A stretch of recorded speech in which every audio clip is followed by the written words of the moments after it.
Dear students, valence shell electron pair repulsion theory के under हम अब तक रेगुलर ज्योमेट्री के बारे में स्टडी कर चुके हैं। अब हम कवर करने जा रहे हैं इरेगुलर ज्योमेट्री। इरेगुलर ज्योमेट्री को स्टडी करने से पहले हमें टाइप ऑफ रिपल्शन के बारे में पता होना चाहिए। जो इलेक्ट्रॉन पेयर बॉन्ड पेयर है, लोन पेयर वाले, ये एक दूसरे को रिपेल करते हैं। तो सबसे ज्यादा रिपल्शन कौन सा होगा? लोन पेयर रिपल्शन, क्योंकि लोन पेयर वाले इलेक्ट्रॉन का इंटर बॉन्डिंग में यूज नहीं हो रहे हैं, तो उनकी इलेक्ट्रॉन डेंसिटी सबसे ज्यादा है। इसके बाद जो रिपल्शन होगा वो होगा लोन पेयर बॉन्ड पेयर। यहां पर इसके इलेक्ट्रॉन तो बॉन्डिंग में यूज नहीं है, जबकि इसके इलेक्ट्रॉन बॉन्डिंग में यूज है, तो इसकी डेंसिटी इसके कंपैरिजन में कम है। जितनी ज्यादा इलेक्ट्रॉन डेंसिटी होती है उतना ज्यादा रिपल्शन होगा। यहाँ पर दोनों की इलेक्ट्रॉन डेंसिटी ज्यादा है, इसलिए ज्यादा रिपल्शन है। यहाँ पर एक की इलेक्ट्रॉन डेंसिटी ज्यादा है, दूसरे की कम। सबसे कम रिपल्शन क्या होगा? Bond pair. तो फर्स्ट केस हम कवर करने जा रहे हैं AB2L। इसका मीनिंग क्या है? दो बॉन्ड पेयर है और एक लोन पेयर है। L किसको रिप्रेजेंट कर रहा है? लोन पेयर को। B रिप्रेजेंट कर रहा है बॉन्ड पेयर को। A यहां पर सेंट्रल एटम। तो अगर आप बॉन्ड पेयर और लोन पेयर को कंबाइन कर दें तो आपको ज्योमेट्री के बारे में आइडिया मिलेगा। तो यहां पर 3 के कॉम्बिनेशन में जो पैटर्न है वो क्या बने?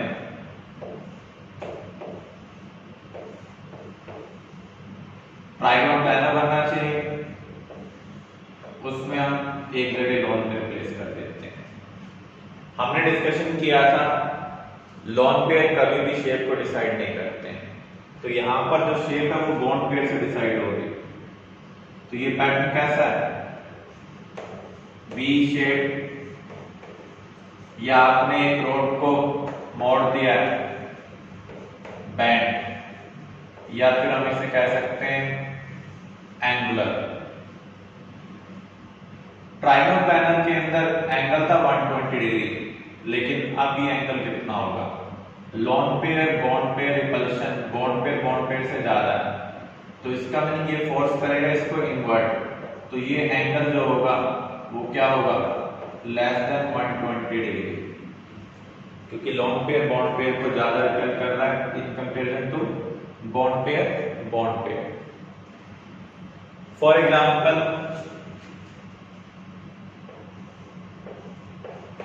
CCl2, कार्बन के पास 4 वैलेंस इलेक्ट्रॉन है। 2 इलेक्ट्रॉन बॉन्डिंग में यूज हो चुके हैं विद क्लोरीन। जो बचे हुए 2 इलेक्ट्रॉन है वो लोन पेयर होंगे। जितने सराउंडिंग एटम्स होंगे उतने क्या होंगे? बॉन्ड पेयर होंगे। तो यहाँ पर 2 बॉन्ड पेयर 1 लोन पेयर है, तो इसकी शेप क्या है? बैंड, या फिर हम कह सकते हैं वी शेप या फिर एंगुलर।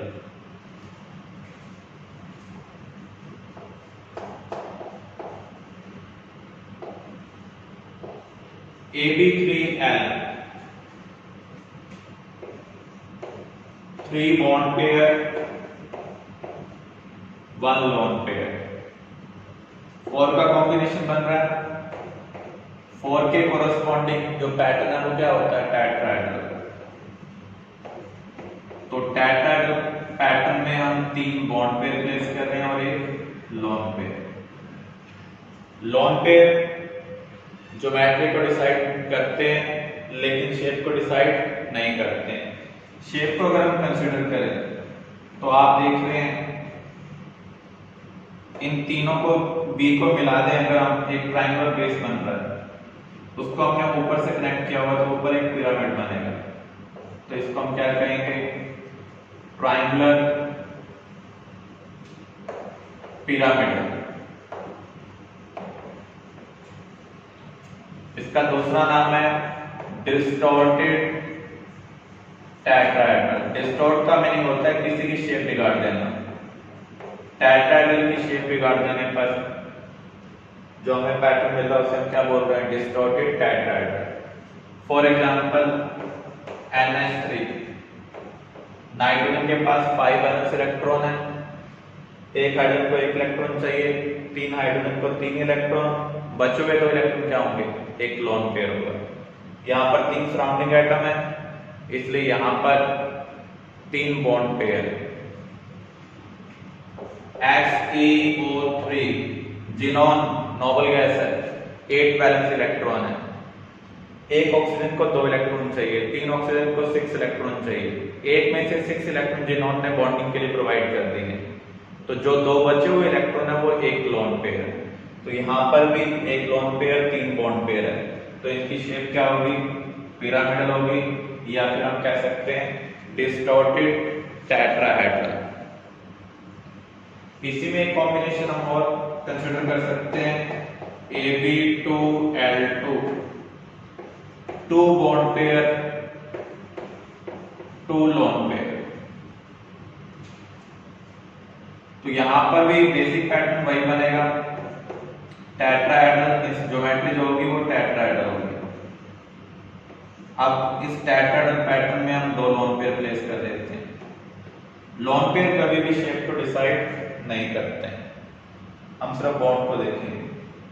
तो यहां पर जो पैटर्न बन रहा है वो क्या बन रहा है, बैंड, वी शेप और एंगुलर।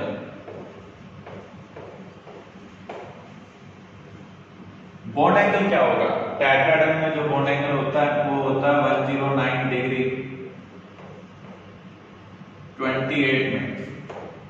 तो यहाँ पर उससे कम होगा, क्योंकि lone pair bond pair repulsion, bond pair repulsion से क्या होता है, ज्यादा होता है, तो ये इनको इन्वर्स करेगा। ऐसे यहाँ पर जो एंगल होगा वो क्या होगा, less then 109 degree 28 minutes.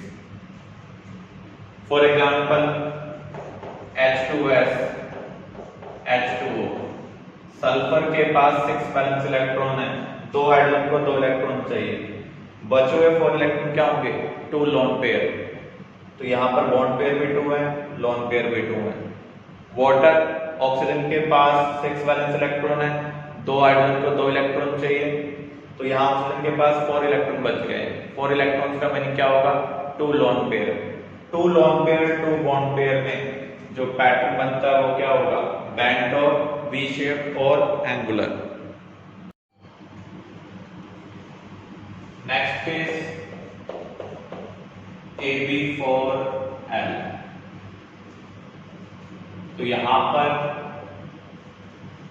4 bond pair 1 lone pair. तो 5 के कॉम्बिनेशन क्या पैटर्न बनेगा, ट्राइगोनल बाइपिरामिडल। इसकी ज्योमेट्री है ट्राइगोनल बाइपिरामिडल, लेकिन लोन पेयर शेप को डिसाइड नहीं करते हैं।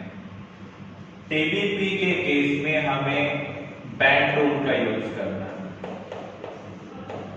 बैंड रूल क्या कहता है, जो मोर इलेक्ट्रॉन एक्टिव एटम होगा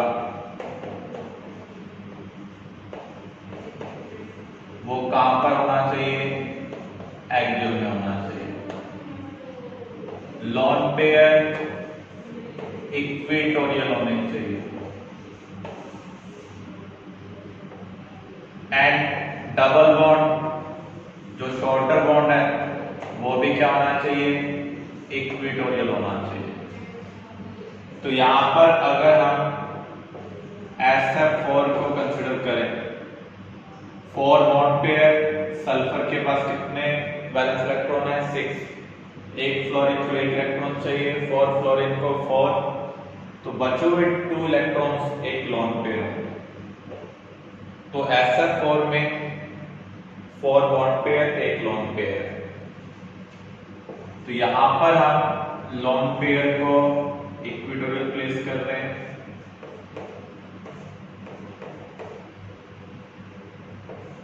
दो बॉन्ड पेयर इक्वेटोरियल में आ जाएंगे, 2 एक्सियल। तो यहां पर इस शेप को हम क्या कहेंगे, ये किससे रिजेंबल कर रही है, पार्क में जब हम जाते हैं तो आपको वहां पर एक रोड टाइप का झूला मिलता है जिसे हम क्या बोलते हैं, सीसो। तो यहाँ पर बॉन्ड एंगल क्या होगा, वैसे तो ये 120 होता, लेकिन loan pair bond pair repulsion की वजह से ये एंगल लेस देन 120 डिग्री होगा, क्योंकि लोन पेयर बॉन्ड पेयर को इनवर्स भेजेगा। Horizontal vertical, perfect horizontal vertical नहीं होंगे, तो ये एंगल लेस देन 90 डिग्री होगा। AB3 L2 3 bond pair 2 lone pair। यहां पर अगर हम देखें तो इस केस में 2 लोन पेयर है, दोनों लोन पेयर को हम प्लेस कर रहे हैं इक्वेटोरियल में, एक बॉन्ड पेयर को इक्वेटोरियल में, क्योंकि इक्वेटोरियल में 3 बॉन्ड आ सकते हैं, 2 बॉन्ड पेयर एक्सियल में। ये इंग्लिश लेटर टी से रिजेंबल कर रहा है, इसलिए इसे हम क्या कहेंगे, टी शेप। ClF3 इस केस में 3 सराउंडिंग एटम है, तो बॉन्ड पेयर यहाँ पर क्या है, 3। अब हमें लोन पेयर निकालने हैं। फ्लोरीन के पास 7 वैलेंस इलेक्ट्रॉन, एक फ्लोरीन को 1, 3 फ्लोरीन को 3 चाहिए, तो 7 - 3/2, तो यहाँ पर आपको 2 लोन पेयर मिल रहे हैं। तो ClF3 की शेप कैसी है, टी शेप। नेक्स्ट है AB2 L3 2 bond pair 3 lone pair.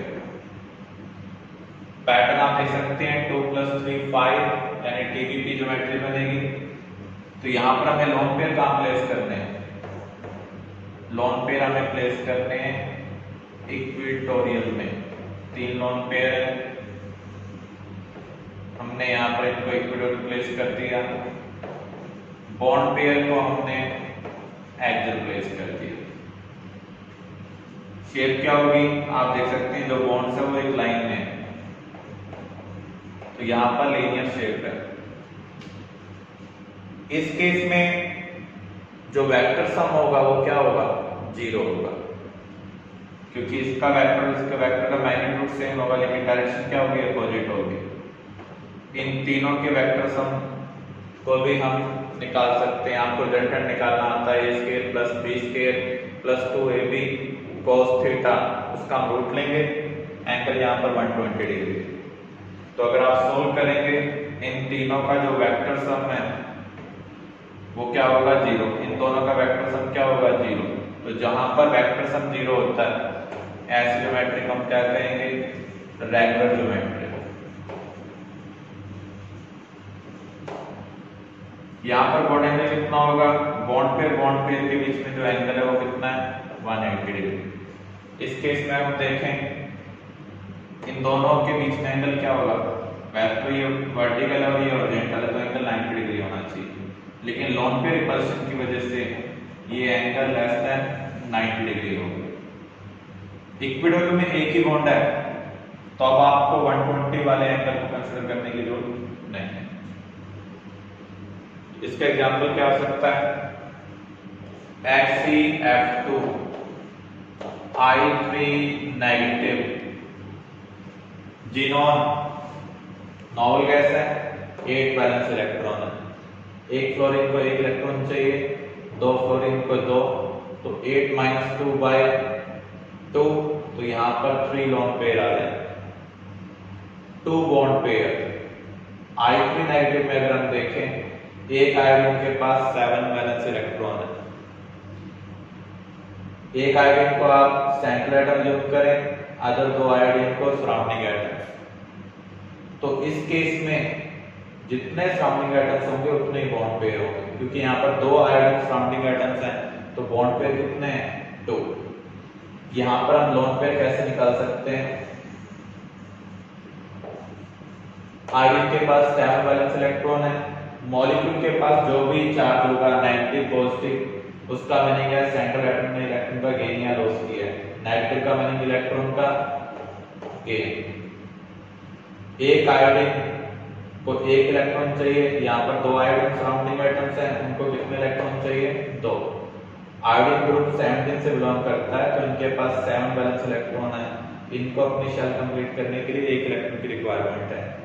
दो सराउंडिंग आयोडीन एटम को दो इलेक्ट्रॉन की रिक्वायरमेंट होगी। इस डिफरेंस को हम 2 से डिवाइड करते हैं तो आपको क्या मिल रहा है? 3। इसलिए यहाँ पर दो बॉन्ड पेयर, 3 लोन पेयर है, तो इनकी जो शेप होगी वो क्या होगी? लीनियर।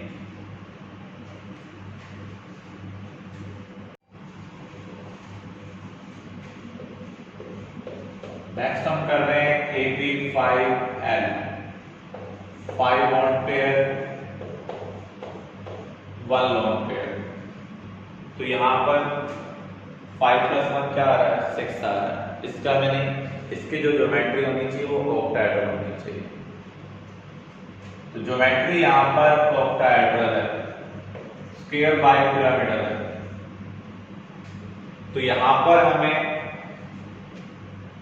ये ध्यान रखना है ऑक्टाहेड्रल एक सिमेट्रिकल ज्योमेट्री है, तो लोन पेयर को हम कहीं पर भी प्लेस कर सकते हैं। तो अगर हम लोन पेयर को कहीं भी प्लेस करें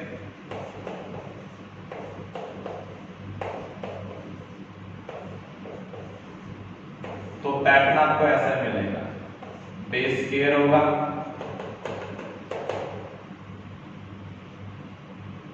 ब्रोकन लाइन का मीनिंग यहाँ पर कोई बॉन्ड नहीं है, जस्ट हम इमेजिनेशन कर रहे हैं। बेस क्या है? स्क्वायर है। अगर हम ऊपर वाले पॉइंट से कनेक्ट करते हैं तो एक पिरामिड बनता है, तो इसे हम क्या कहेंगे? Square pyramid. एग्जाम्पल क्या हो सकता है? XC।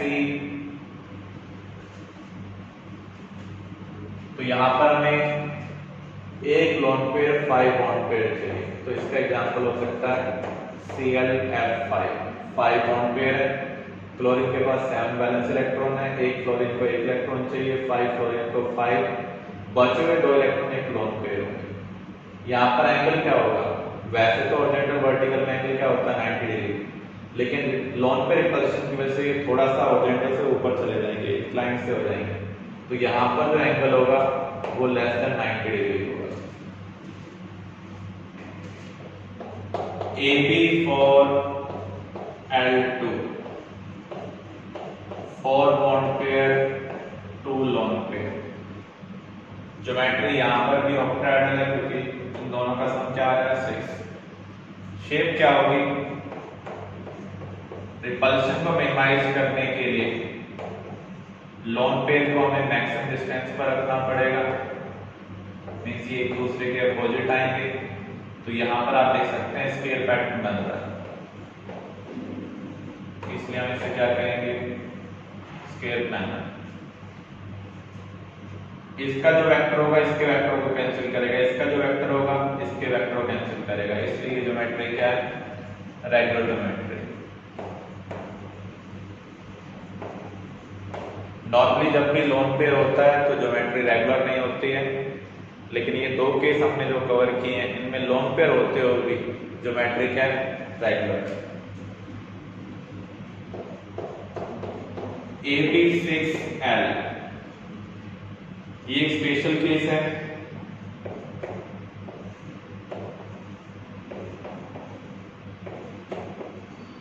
तो यहां पर हम 6 बॉन्ड पेयर को ऑक्टाहेड्रल पैटर्न में रखते हैं और ये वर्टिकल और हॉरिजॉन्टल के बीच में हम लोन पेयर को प्लेस कर रहे हैं।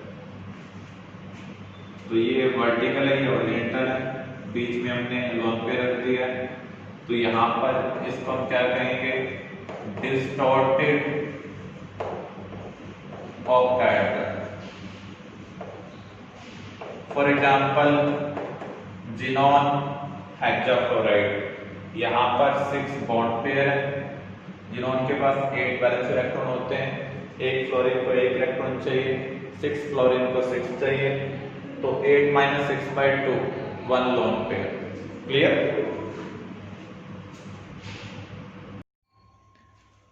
Determine the shape of following molecule.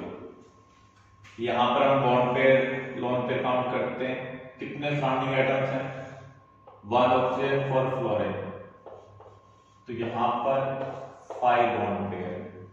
अब हमें लोन पेयर निकालने हैं। जिनोन के पास 8 वैलेंस इलेक्ट्रॉन है, एक ऑक्सीजन को अपना ऑक्टेट कंप्लीट करने के लिए 2 इलेक्ट्रॉन की रिक्वायरमेंट है, एक फ्लोरीन को 1, 4 फ्लोरीन को 4, तो ये सब कौन प्रोवाइड करेगा, सेंट्रल एटम प्रोवाइड करेगा। इस डिफरेंस को हम 2 से डिवाइड करते हैं, आपको 1 लोन पेयर मिलता है। 5 बॉन्ड पेयर 1 लोन पेयर के कोरस्पॉन्डिंग पैटर्न क्या बनेगा, ऑक्टाहेड्रल। ऑक्टाहेड्रल एक सिमेट्रिकल पैटर्न है,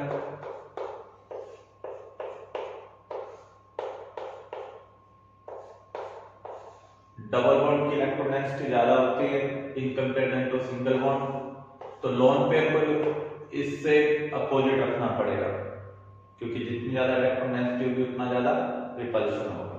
तो इसे हम क्या करेंगे, स्क्वायर पिरामिड।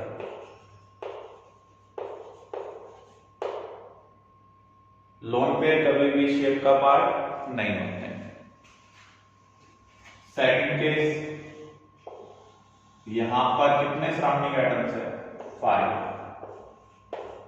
लोन पेयर निकालने हमें,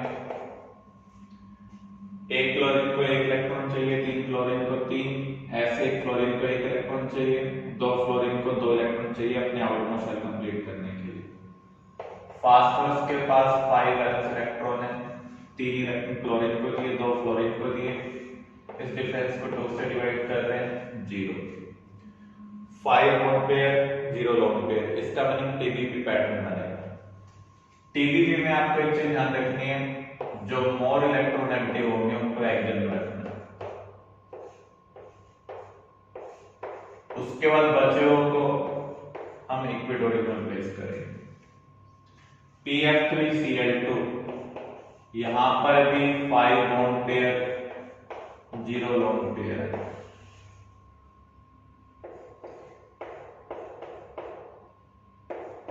दो फ्लोरीन को हमने एक्सियल रखा, बचे हुए एटम को हमने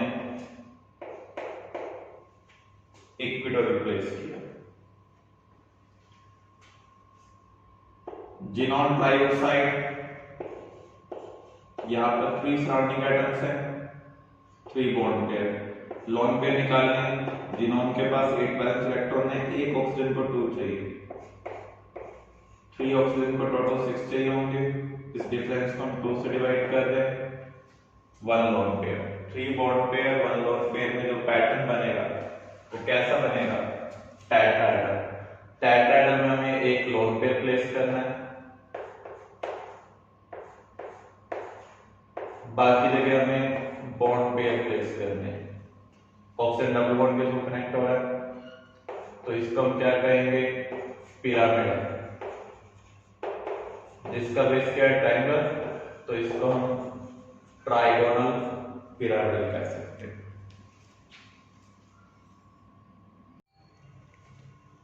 नेक्स्ट टॉपिक हम कवर कर रहे हैं resonance. What is resonance? The phenomenon of existence of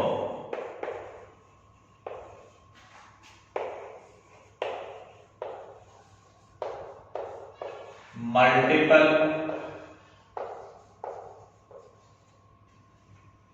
structure of a compound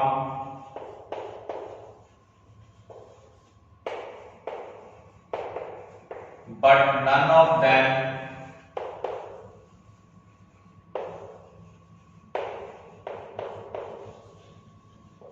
can explain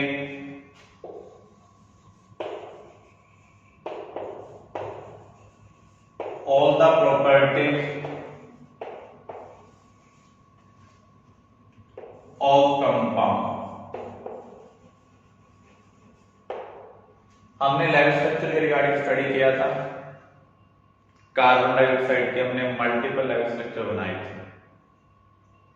अगर किसी कंपाउंड की मल्टीपल लेवल स्ट्रक्चर एग्जिस्ट करती है लेकिन कोई भी स्ट्रक्चर सब्सटेंस की सभी प्रॉपर्टीज को एक्सप्लेन ना कर पाए, इस फिनोमेनन को हम क्या बोलते हैं?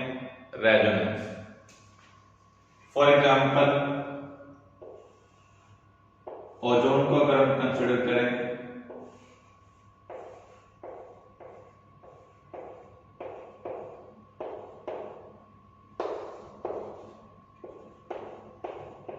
ये ओजोन की लेवल स्ट्रक्चर, एक स्ट्रक्चर और पॉसिबल हो सकती है, ऑक्सीजन इस साइड सिंगल बॉन्ड बना ले और दूसरी तरफ डबल बॉन्ड।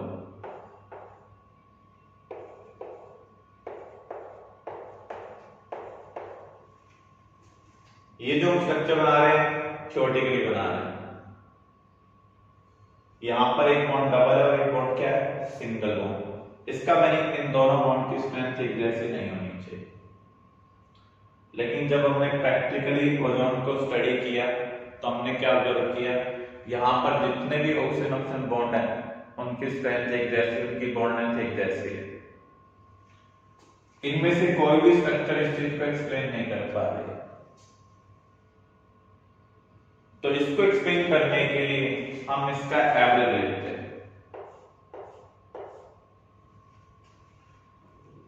स्केलेटन क्या होगा? सेम होगा, क्योंकि स्केलेटन अगर हम देखें जो यहां पर है वही यहां पर है, तो एवरेज भी वही होगा। यहां पर डबल बॉन्ड है और यहां पर क्या है? Single bond.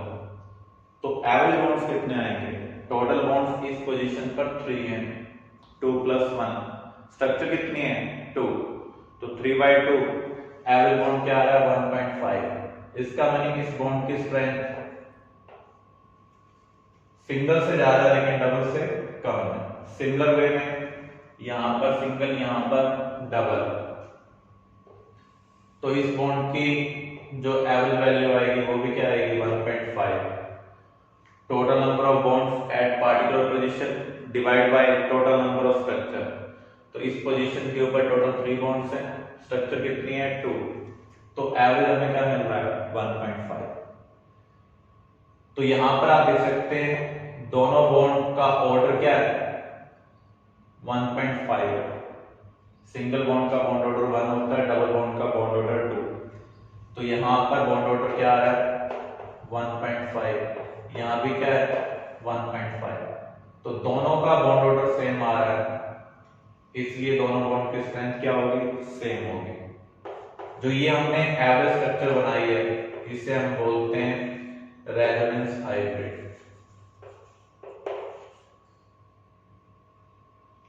जो रेजोनेंस स्ट्रक्चर है इन स्ट्रक्चर को हम क्या बोलते हैं? Resonance structure.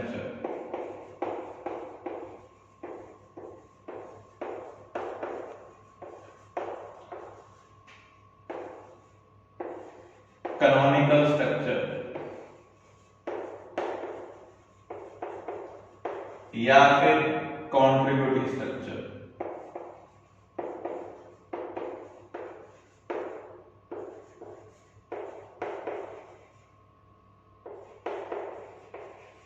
ये सब स्ट्रक्चर हाइपोथेटिकल है। हाइपोथेटिकल का मीनिंग क्या होता है? जो थियोरेटिकल हो, प्रैक्टिकली करेक्ट हो सकता हो, नहीं भी। तो ये कोई रियल स्ट्रक्चर नहीं है जो हम वैलेंसी के बेस पर बना रहे हैं। रेजोनेंस स्ट्रक्चर रियल स्ट्रक्चर है, लेकिन वैलेंसी के बेस पर हम इसको बना नहीं सकते। इसको बनाने के लिए हमें रेजोनेंस स्ट्रक्चर को बनाना होगा, फिर उसका एवरेज लेना पड़ेगा। तो रेजोनेंस हाइब्रिड रियल स्ट्रक्चर है which cannot be drawn on the basis of valency, जबकि रेजोनेंस स्ट्रक्चर, कैनोनिकल स्ट्रक्चर और कॉन्ट्रीब्यूटिंग स्ट्रक्चर को हम बना सकते हैं यूजिंग वैलेंसी। जो रेजोनेंस स्ट्रक्चर है उसमें स्केलेटन सेम होगा, लेकिन जो इलेक्ट्रॉन की पोजीशन होगी वो क्या होगी? डिफरेंट होगी। Resonance structure differ with respect to position of electron but they have same skeleton।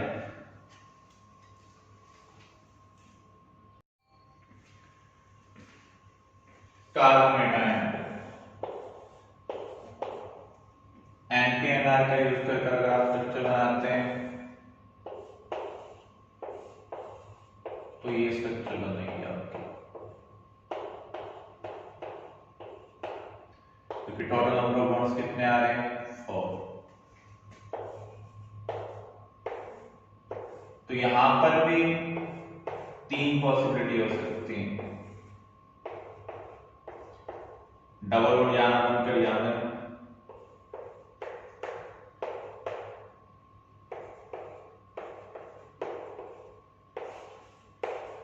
ऐसे डबल बॉन्ड यहाँ बनकर यहाँ पर बने,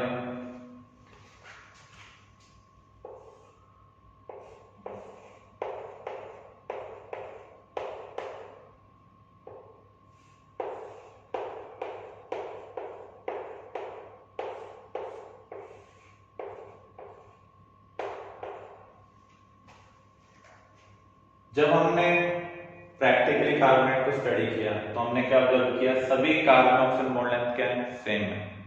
लेकिन यहाँ पर आप देखेंगे डबल बॉन्ड है और 2 सिंगल बॉन्ड है, तो इनकी बॉन्ड स्ट्रेंथ सेम नहीं हो सकती, बॉन्ड लेंथ सेम नहीं हो सकती। तो जितना बड़ा मल्टीपल बॉन्ड होता है उतनी कम बॉन्ड लेंथ होती है। ट्रिपल बॉन्ड की बॉन्ड लेंथ सबसे कम होगी, उसके बाद डबल बॉन्ड की उससे ज्यादा, सिंगल बॉन्ड की सबसे ज्यादा। तो यहाँ पर ये बॉन्ड्स अलग अलग है तो इनकी स्ट्रेंथ सेम नहीं हो सकती। तो कोई भी स्ट्रक्चर इनमें से इस चीज को एक्सप्लेन नहीं कर पा रहे। अगर किसी भी कंपाउंड की मल्टीपल स्ट्रक्चर पॉसिबल हो और कोई भी स्ट्रक्चर सब्सटेंस की प्रॉपर्टीज को एक्सप्लेन ना कर पाए, ऐसे स्ट्रक्चर को हम क्या बोलते हैं, रेजोनेंस स्ट्रक्चर। इन जनरल हम ये कह सकते हैं स्केलेटन सेम होना चाहिए लेकिन इलेक्ट्रॉन की पोजीशन डिफरेंट होनी चाहिए। तो उसको एक्सप्लेन करने के लिए हम एवरेज स्ट्रक्चर कंसीडर करते हैं।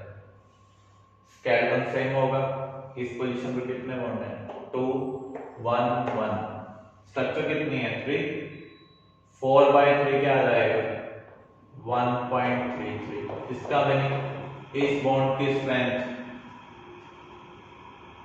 सिंगल से ज्यादा होगी लेकिन डबल से क्या होगी कम। सिमिलर वे में इस पोजीशन पर सिंगल डबल सिंगल, ऐसे इस पोजीशन पर। तो यहां पर सभी का बॉन्ड 1.33 आ रहा है, इसलिए सभी बॉन्ड की स्ट्रेंथ और बॉन्ड लेंथ क्या है सेम। तो इस स्ट्रक्चर को हम क्या कहेंगे, रेजोनेंस हाइब्रिड।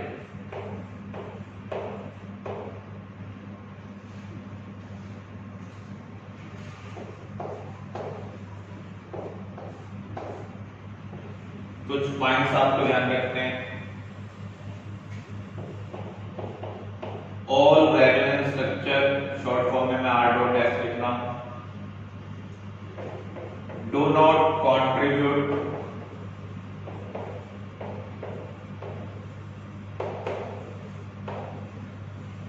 equally to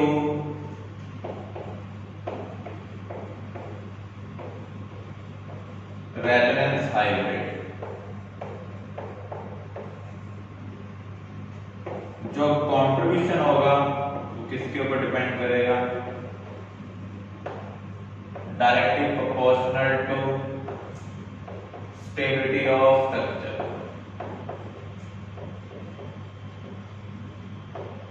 जिस स्ट्रक्चर की स्टेबिलिटी जितनी ज्यादा होगी रेजोनेंस हाइब्रिड में वो उतना ज्यादा कंट्रीब्यूट करेगी। स्टेबिलिटी को हम कैसे डिसाइड कर सकते हैं,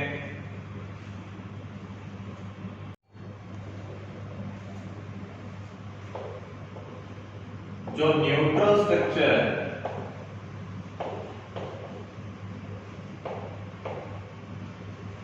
आप ये कह सकते हैं ऐसी स्ट्रक्चर जिसमें किसी भी एटम के पास फॉर्मल चार्ज नहीं है।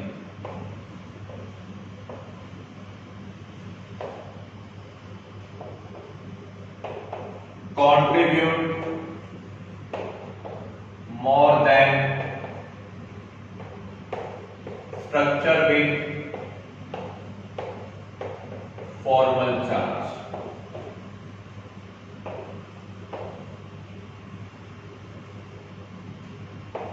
इसका इसका meaning neutral structure charge structure से ज्यादा स्टेबल होगी, ज्यादा कंट्रीब्यूट करेगी। फॉर एग्जांपल कार्बन डाइऑक्साइड, अगर हम कार्बन डाइऑक्साइड के स्ट्रक्चर को कंसीडर करें और फॉर्मल चार्ज कैलकुलेट करें, इस ऑक्सीजन का फॉर्मल चार्ज 0 है, कार्बन का 0 है, ऑक्सीजन का 0 है। लैब स्ट्रक्चर मैंने आपको बताया था फॉर्मल चार्ज कैसे निकालना है।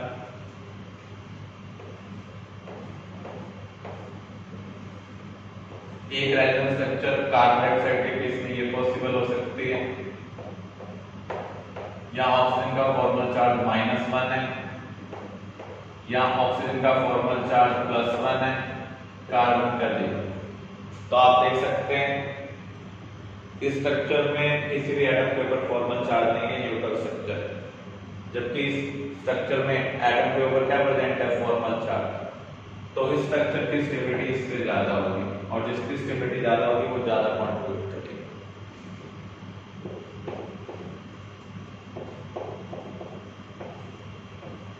इन केस ऑफ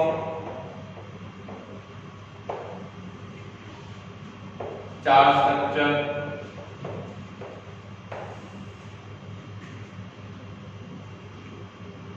जिसमें सभी एटम्स का ऑक्टेट कंप्लीट है,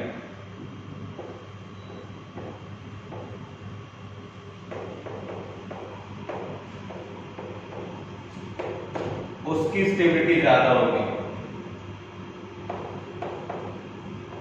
in comparison to structure with any atom with incomplete octet।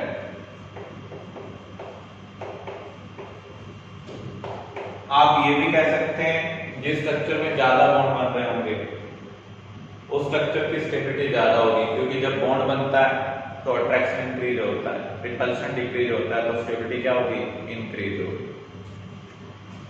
For example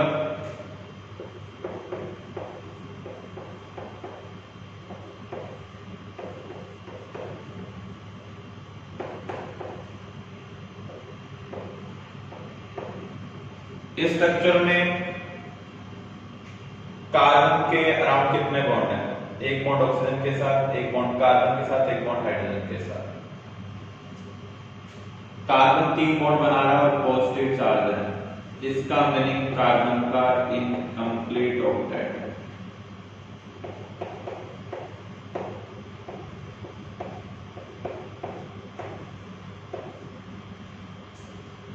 अब इसी में हम दूसरा केस देखें।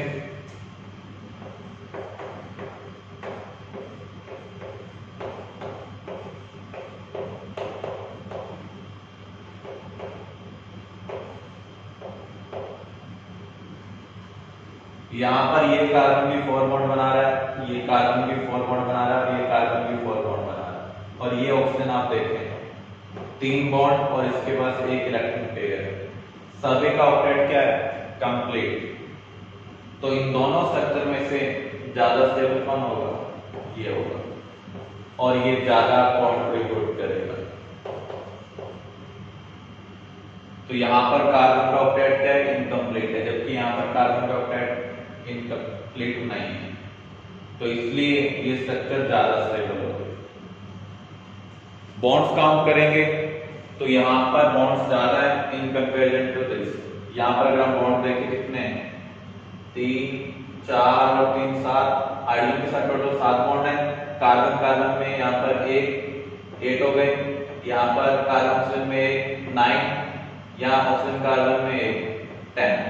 इस स्ट्रक्चर में हम काउंट करते हैं हाइड्रोजन कितने हैं, 3 4 और 3 7, तो 7 बॉन्ड तो हाइड्रोजन के साथ है, कार्बन कार्बन में सिंगल 8, यहाँ कार्बन ऑक्सीजन में डबल 10, ऑक्सीजन कार्बन में सिंगल, तो यहाँ पर 11 बॉन्ड्स हैं। तो जिस स्ट्रक्चर के अंदर ज्यादा बॉन्ड होंगे उसकी स्टेबिलिटी क्या होगी, ज्यादा होगी। Third case, in case of incomplete octet, हम दो स्ट्रक्चर का कंपैरिजन कर रहे हैं जिसमें दोनों का ऑक्टेट क्या है, इनकम्प्लीट है। तो ऐसे केस में हम कैसे डिसाइड करेंगे, the structure with negative charge on more electronegative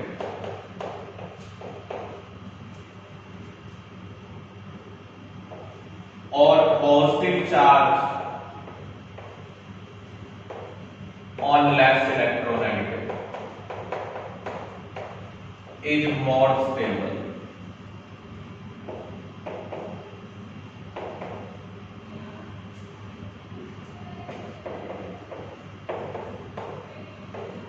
For example, in this case,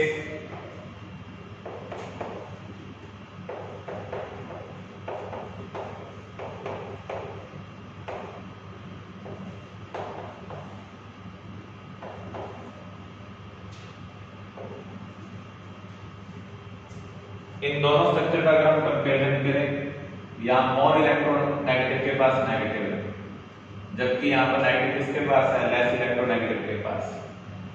आपकी तरफ बॉल आ रही है, एक अच्छा फील्डर बॉल को आसानी से रोक पाएगा। इलेक्ट्रोनेगेटिविटी का मीनिंग क्या होता है, नेगेटिव चार्ज को होल्ड करना।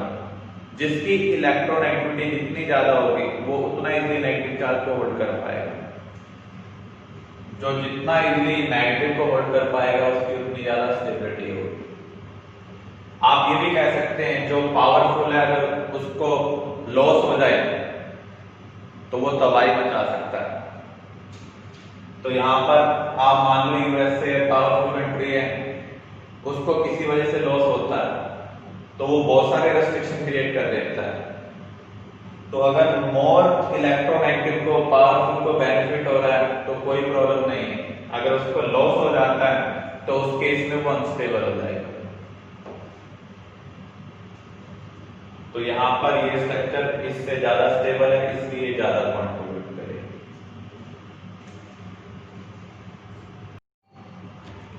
Arrange the following structure on the basis of stability. हमें ये 4 स्ट्रक्चर दिए हुए हैं। स्टेबिलिटी का ऑर्डर क्या होगा? सबसे पहले आपको वो स्ट्रक्चर फाइंड आउट करनी है जो न्यूट्रल, उसकी स्टेबिलिटी सबसे ज्यादा है। तो आप देख सकते हैं फर्स्ट स्ट्रक्चर क्या है, न्यूट्रल, और सभी एटम्स का ऑक्टेट क्या है, कंप्लीट। तो यहाँ पर फर्स्ट की स्टेबिलिटी सबसे ज्यादा होगी। अब इसके बाद आप देखेंगे जिन स्ट्रक्चर में चार्ज प्रेजेंट है उसमें ऐसी कौन सी स्ट्रक्चर है जिसमें सभी एटम का ऑक्टेट कंप्लीट है। यहाँ पर अगर आप देखें कार्बन 3 बॉन्ड बना रहा है और पॉजिटिव है, तो इसका मतलब इसका ऑक्टेट कंप्लीट नहीं।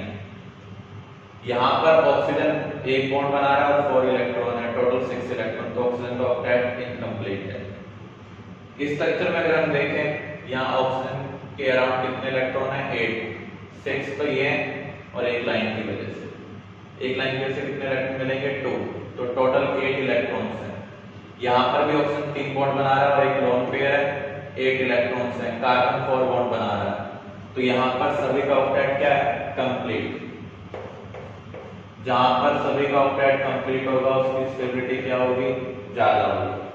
तो फर्स्ट न्यूट्रल है इसलिए इसकी स्टेबिलिटी सबसे ज्यादा है।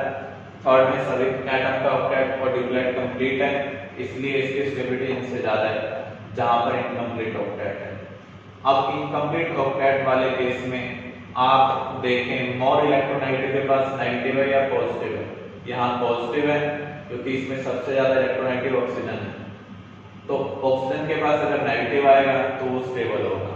तो इसलिए सेकंड स्ट्रक्चर की स्टेबिलिटी फोर्थ स्ट्रक्चर से क्या है, ज्यादा है।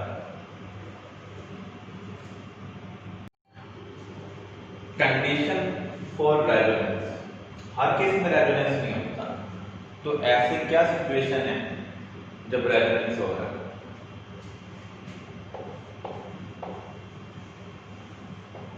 चार्ज मस्ट बी कॉन्जुगेशन,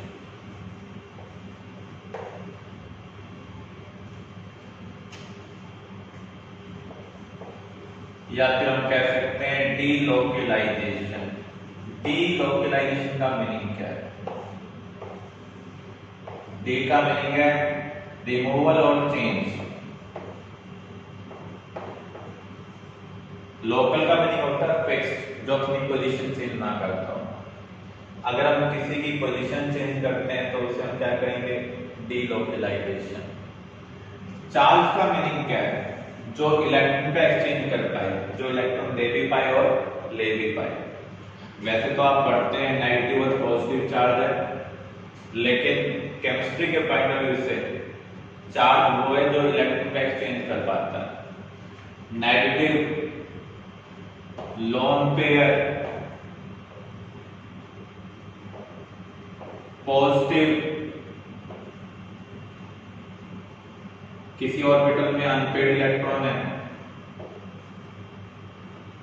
जब अनपेड इलेक्ट्रॉन होता है तो ऐसी स्पीसीज को हम फ्री रेडिकल भी बोल देते हैं। Negative lone pair, positive free radical और वैकेंट ऑर्बिटल। पॉजिटिव का मीनिंग क्या है?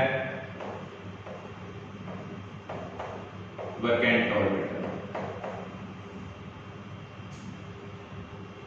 अगर कहीं पर चार्ज कॉन्जुगेशन में हो, मींस डीलोकलाइज हो, तो उस केस में रेजोनेंस होगा। अब चार्ज कब कॉन्जुगेशन में होगा, हम कैसे आइडेंटिफाई करेंगे? आपको ध्यान रखना है, किसी एटम के पास चार्ज है तो उसको फर्स्ट एटम मान लें। एक चीज हम और भी कंसिडर कर सकते हैं, पाई बॉन्ड। जो पाई बॉन्ड है वो भी चार्ज है, क्योंकि पाई बॉन्ड वीक होता है। अगर आप थोड़ी सी एनर्जी देंगे तो ये पाई बॉन्ड ब्रेक हो जाएगा, इसके इलेक्ट्रॉन फर्दर शिफ्ट हो सकते हैं। तो यहां पर पाई बॉन्ड को भी हम क्या मानते हैं? चार्ज मानते हैं। अगर फर्स्ट एटम के पास इनमें से कोई हो, negative, positive, lone pair, odd electron या वैकेंट ऑर्बिटल, इसके रेस्पेक्ट में सेकंड थर्ड पर पाई बॉन्ड, तब कॉन्जुगेशन होगा। पहले एटम, ये कोई जरूरी नहीं कि हम प्रिंसिपल चेन के हिसाब से डिसाइड करें। जिस एटम के पास इनमें से कुछ भी प्रेजेंट है उसको फर्स्ट एटम में जोन कर लें। उसके रेस्पेक्ट में जो सेकंड थर्ड पोजीशन होगी, अगर वहां पर पाई बॉन्ड प्रेजेंट है तो उस केस में कॉन्जुगेशन होगा। इसका मीनिंग इलेक्ट्रॉन क्या होगा? डीलोकलाइज होगा। फर्स्ट कंडीशन ये। सेकंड कंडीशन क्या है?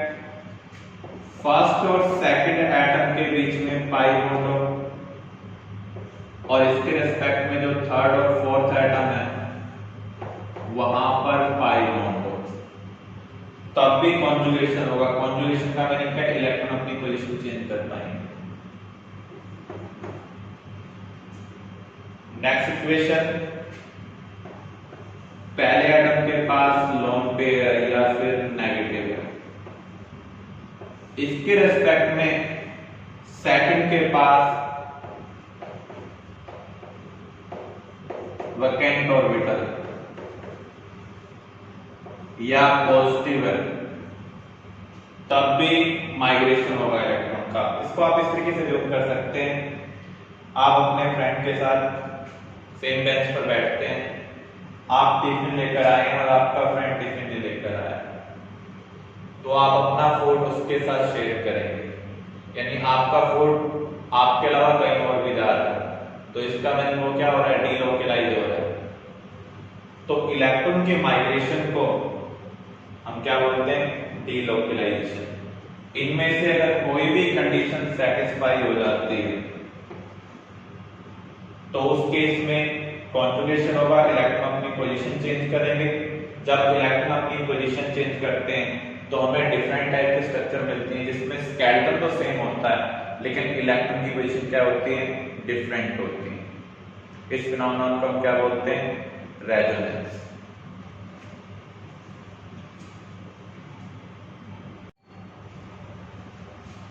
जो भी मैंने आपको पोजीशन बताई है उसमें पैरेलल p ऑर्बिटल्स हैं और पैरेलल p ऑर्बिटल्स किसमें होते हैं? कॉन्जुगेशन में होते हैं। इसको हम लेटर ऑन अंडरस्टैंड करेंगे कि कैसे होता है। ऑर्गेनिक के अंदर। अभी मैं सिर्फ इंट्रोडक्टरी आपको बता रहा हूं। अब हम डीलोकलाइजेशन को अंडरस्टैंड करते हैं with the help of some example.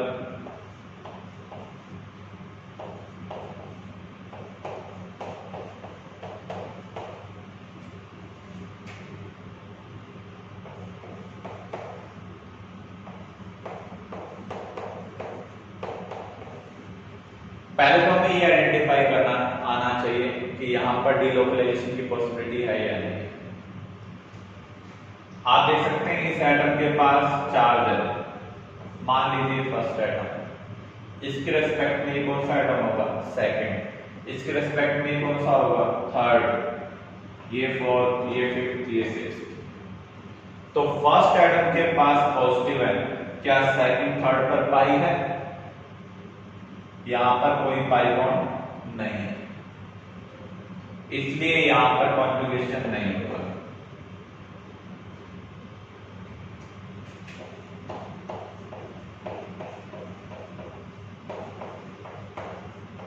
यहां पर अब हम देखते हैं फर्स्ट एटम के पास पॉजिटिव है, सेकंड थर्ड पर पाई है, इस पोजीशन के रेस्पेक्ट में सेकंड और थर्ड पोजीशन ये होगी।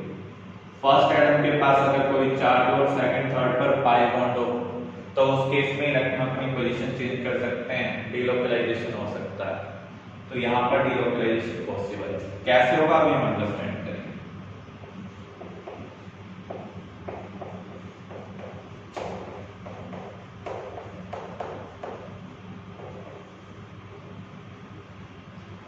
इस एटम के पास चार्ज है, अज्यूम कर लेंगे फर्स्ट एटम, इसके रिस्पेक्ट में ये सेकंड एटम और ये थर्ड,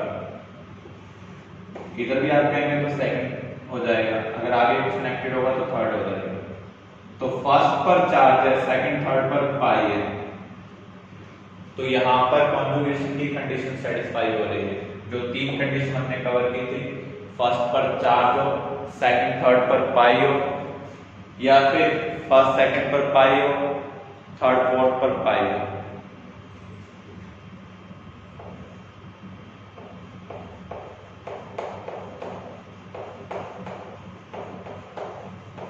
इस मॉलिक्यूल को आप देखें,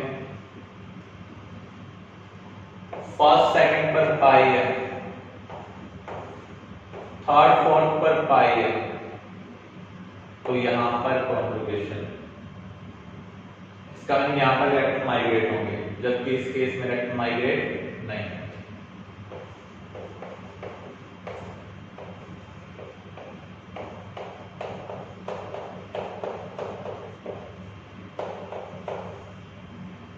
कार्बन 3 बॉन्ड बना रहा है और पॉजिटिव है, इसका मीनिंग इसके पास वैकेंट ऑर्बिटल है। तो यहां पर आप देख सकते हैं पहले एटम के पास लोन पेयर है, इसके नेबर वाले एटम के पास वैकेंट ऑर्बिटल है। तो जब पहले एटम के पास वैकेंट ऑर्बिटल हो, उसके नेबर वाले पहले वाले एटम के पास क्या हो, लोन पेयर, उसके नेबर के पास क्या हो, वैकेंट ऑर्बिटल, तो उस केस में भी कॉन्जुगेशन होगा। तो यहां पर हमने तीनों कंडीशन को चेक कर लिया, उनमें से अगर एक भी सेटिस्फाई हो जाती है तो कॉन्जुगेशन है, अदरवाइज कॉन्जुगेशन नहीं। इस केस में कॉन्जुगेशन नहीं था क्योंकि सेकंड थर्ड पोजीशन पर यहां कोई पाई बॉन्ड नहीं था। यहां पर इसके रिस्पेक्ट में सेकंड थर्ड पोजीशन पर पाई बॉन्ड है, इसलिए कॉन्जुगेशन है। ऐसे ही इसके रिस्पेक्ट में आप देखें सेकंड थर्ड पोजीशन पर पाई बॉन्ड है, इसलिए यहां पर भी क्या होगा, कॉन्जुगेशन। यहां पर फर्स्ट सेकंड पर पाई है, थर्ड फोर्थ पर पाई है, इसलिए यहां पर भी कॉन्जुगेशन। यहां ऑक्सीजन के पास लोन पेयर है, उसकी नेबर वाले पोजीशन पर वैकेंट ऑर्बिटल है, तो यहां पर भी क्या है, कॉन्जुगेशन है। अगर इनमें से कुछ भी सेटिस्फाई होगा तो हम कॉन्जुगेशन कंसीडर करेंगे। जब भी कॉन्जुगेशन की कोई भी कंडीशन सेटिस्फाई होगी तो उस केस में इलेक्ट्रॉन माइग्रेट होंगे फ्रॉम रिच टू पुअर। अब हम कैसे डिसाइड करेंगे, नेगेटिव की इलेक्ट्रॉन डेंसिटी सबसे ज्यादा होती है, तो ये सबसे ज्यादा रिच होगा। उसके बाद लोन पेयर के बाद पाई बॉन्ड। पाई बॉन्ड दो टाइप के हो सकते हैं, कार्बन कार्बन या फिर अदर टाइप के। जो कार्बन कार्बन पाई बॉन्ड है वो अदर टाइप के पाई बॉन्ड के कंपैरिजन में ज्यादा रिच है।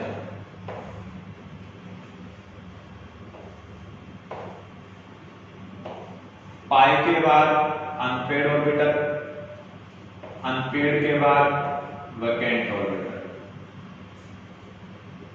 तो यहां पर दो इलेक्ट्रॉन प्रेजेंट है, साथ में चार्ज है। कोई भी स्ट्रक्चर तभी ज्यादा स्टेबल होती है जब वो न्यूट्रल होती है, तो नेगेटिव आसानी से इलेक्ट्रॉन प्रोवाइड करेगा। लोन पेयर के पास नॉन बॉन्डिंग इलेक्ट्रॉन है, ये उनको बॉन्डिंग इलेक्ट्रॉन में कन्वर्ट करना चाहता है ताकि स्टेबिलिटी इंक्रीज हो जाए।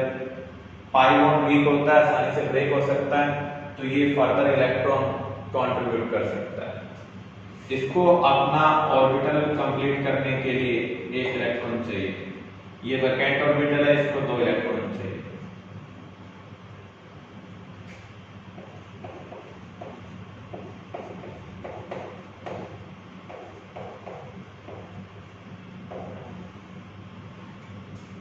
यहां पर आप देखें कॉन्जुगेशन है या नहीं।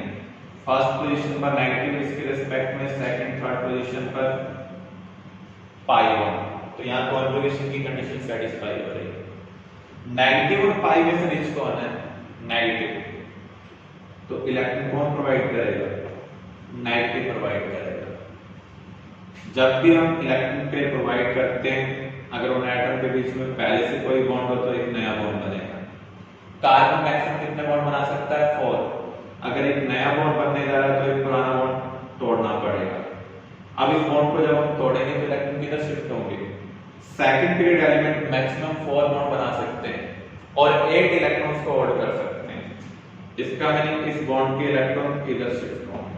फिर से आप देखें नेगेटिव पाई कॉन्जुगेशन में, तो रिच यहां पर नेगेटिव है, नेगेटिव इधर इलेक्ट्रॉन प्रोवाइड करेगा। यहाँ कार्बन का एक नया बॉन्ड बनने जा रहा है, तो हम एक पुराना बॉन्ड ब्रेक करेंगे और इसके इलेक्ट्रॉन आगे शिफ्ट करेंगे, क्योंकि कार्बन मैक्सिमम 4 बॉन्ड बनाएगा या उसके अराउंड 8 इलेक्ट्रॉन होने चाहिए, तो ये हमने इधर शिफ्ट कर दिया। तो जिधर हमने इलेक्ट्रॉन शिफ्ट किए वहां नेगेटिव आ जाएगा। ये बॉन्ड ब्रेक किया तो डबल का क्या हो जाएगा? सिंगल। इन दोनों कार्बन के बीच में एक नया बॉन्ड बन रहा है, तो इस कार्बन का एक बॉन्ड हमने तोड़ा, एक बॉन्ड नया बनाया, तो ये नॉर्मली रहेगा न्यूट्रल का न्यूट्रल। नेगेटिव वाला जब भी इलेक्ट्रॉन देगा तो न्यूट्रल हो जाएगा। यहाँ पर इलेक्ट्रॉन प्रोवाइड किए, इसलिए सिंगल का क्या हो रहा है? डबल।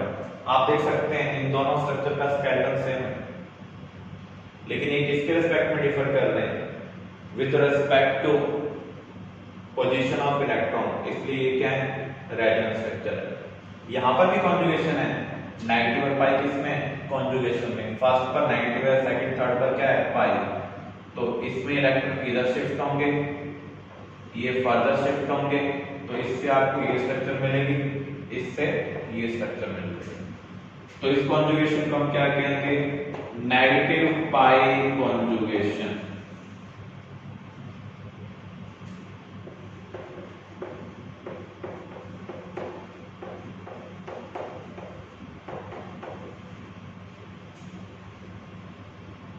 अब देखो पॉजिटिव और पाई कॉन्जुगेशन में फर्स्ट आइटम पर पॉजिटिव, उसके रिस्पेक्ट में सेकंड थर्ड पर पाई।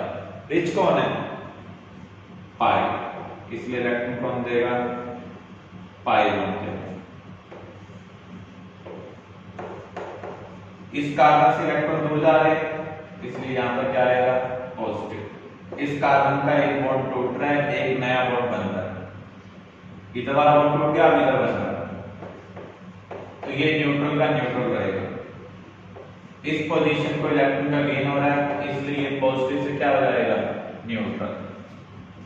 तो यहां पे आप देख सकते हैं स्केलेटन सेम है, लेकिन इलेक्ट्रॉन की पोजीशन क्या है? डिफरेंट। यहां पर भी कॉन्जुगेशन है, तो सिमिलर वे में ये इधर शिफ्ट हो जाएगा, क्योंकि पॉजिटिव पाई इसमें कॉन्जुगेशन। तो इलेक्ट्रॉन का जो माइग्रेशन है हमेशा कहां से कहां पर होता है? 4। तो यहां पर पॉजिटिव पाई कॉन्जुगेशन,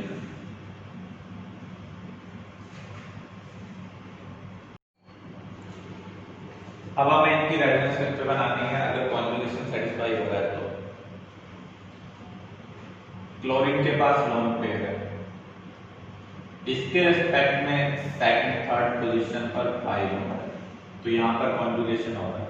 और जब भी कॉन्जुगेशन होगा तो इलेक्ट्रॉन का माइग्रेशन होगा, आपको ऐसे दूसरी स्ट्रक्चर मिलेगी जिसमें स्केलेटन तो सेम होगा लेकिन इलेक्ट्रॉन की पोजीशन क्या होगी, डिफरेंट होगी।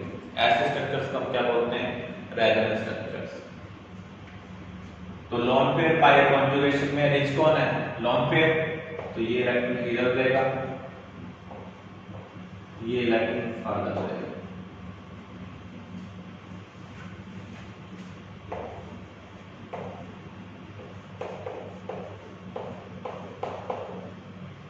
तो जिस पोजीशन पर इलेक्ट्रॉन शिफ्ट हो रहे हैं वहां नेगेटिव आएगा।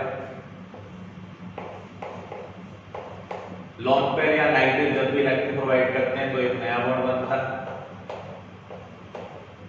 क्योंकि क्लोरीन ने अपना इलेक्ट्रॉन पेयर दिया इसलिए यहाँ पर क्या आ रहा है, पॉजिटिव।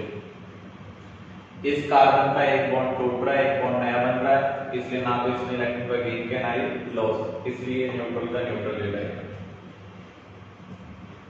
इसमें हम देखें क्या कॉन्जुगेशन है, फर्स्ट एटम के पास पॉजिटिव है, उसके नेबर के पास लोन पेयर है, तो यहाँ पर कॉन्जुगेशन है, तो ये अपने नेबर को इलेक्ट्रॉन पेयर प्रोवाइड करेगा, क्योंकि लोन पेयर और पॉजिटिव में रिच कौन है, लोन पेयर।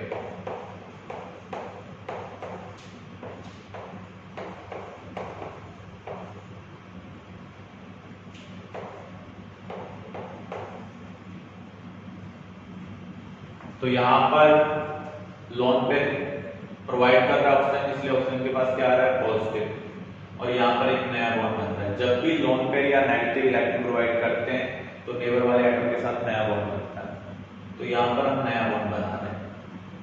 इस एटम ने इलेक्ट्रॉन का गेन किया है तो ये पॉजिटिव से क्या हो जाएगा, न्यूट्रल। यहाँ पर कॉन्जुगेशन कौन सा होगा, लोन पेयर पाई, यहाँ पर लोन पेयर पॉजिटिव।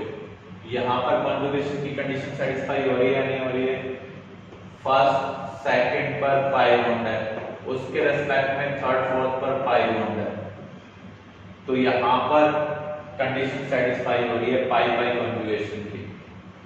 दोनों की इलेक्ट्रॉन डेंसिटी एक जैसी है तो कोई भी प्रोवाइड कर सकता है किसी को। पाई वाले इलेक्ट्रॉन हमेशा दूर जाएंगे, तो यहाँ पर ये इलेक्ट्रॉन ने इधर शिफ्ट कर दिए, ये कार्बन एक नया बॉन्ड बना रहा है, तो एक पुराना बॉन्ड ब्रेक होगा। ये एटम बॉन्ड का लॉस कर रहा है, इलेक्ट्रॉन का लॉस कर रहा है, इसलिए यहाँ पर क्या आएगा, पॉजिटिव। ये पोजीशन, इसका एक बॉन्ड टूट रहा है, एक नया बॉन्ड बन रहा है, तो इसने ना तो गेन किया ना ही लॉस। ऐसे ही इस पोजीशन पर भी एक नया बॉन्ड बन रहा है, एक बॉन्ड टूट रहा है, तो ये न्यूट्रल का न्यूट्रल रहेगा। ये पोजीशन इलेक्ट्रॉन का गेन कर रही है, तो इसलिए यहां पर क्या आएगा, नेगेटिव।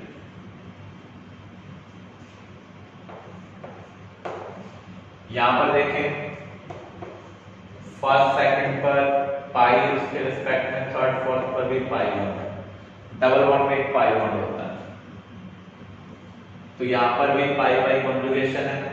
इन दोनों में रिच कौन है, carbon carbon pi bond rich होता है in comparison to other type of pi bond, तो इलेक्ट्रॉन कौन प्रोवाइड करेगा, कार्बन कार्बन पाई बॉन्ड। तो अगर ये इलेक्ट्रॉन इधर प्रोवाइड कर रहा है तो ये इससे फार अवे शिफ्ट होंगे। अगेन ये पोजीशन इलेक्ट्रॉन का लॉस कर रही है, इसलिए यहां पर क्या आएगा, पॉजिटिव।